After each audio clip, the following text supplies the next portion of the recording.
Comenzamos en México un día después de la tragedia ocurrida por una explosión de gas en el Hospital Materno Infantil de Coajimalpa. Enrique Acevedo se encuentra en vivo en el lugar. Enrique, muy buenas noches. Cuéntanos cómo están los heridos, qué se sabe de ellos. Supimos que esta noche ya han dado de alta a por lo menos 40.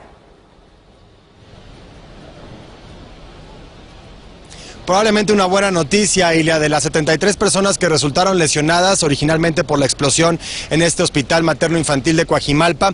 Alrededor de 40 han sido ya dadas de alta de los distintos hospitales a los que fueron trasladadas, lo que quiere decir que 30 permanecen hospitalizadas, alrededor de 30 personas permanecen hospitalizadas. Desafortunadamente, eso sí, muchos en condición crítica por las heridas que sufrieron tras la explosión.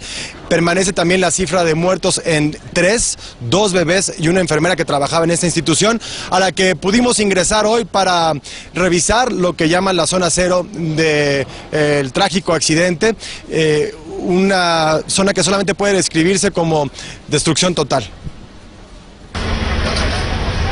Esto es lo que queda del Hospital Materno Infantil de Coajimalpa.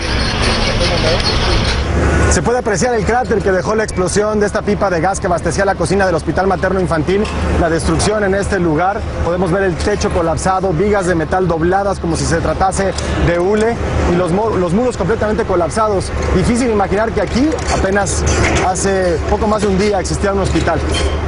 5.000 toneladas de escombros deberán ser removidas en las próximas horas para dar paso a las labores de reconstrucción.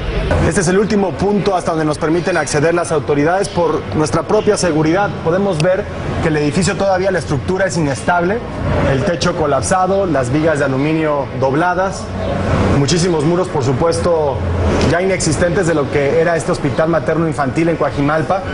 Una puerta que dice farmacia, otra que dice mantenimiento, que logran mantenerse de pie, pero con claras señas de la destrucción generada por la explosión. 120 personas se encontraban al interior del hospital la mañana del jueves 29 de enero. Más de la mitad, 73, resultaron lesionadas por la explosión causada por una fuga de gas.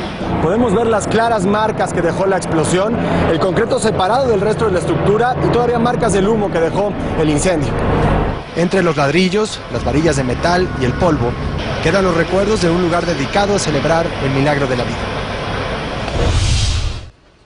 Y pongamos el acento ahora, Ilia, en los actos de heroísmo que se registraron ayer durante la tragedia y que se siguen registrando. La solidaridad de la gente que vive en esta zona, que ha llegado con café, con agua y comida para los rescatistas, para los policías y los trabajadores de mantenimiento que permanecen en este lugar en una noche fría en la Ciudad de México. Pero también actos de heroísmo como el de Jorge Ignacio Tinoco, un camillero que regresó al hospital arriesgando su propia vida para ayudar a otros, y el de un policía que rescató una bebé.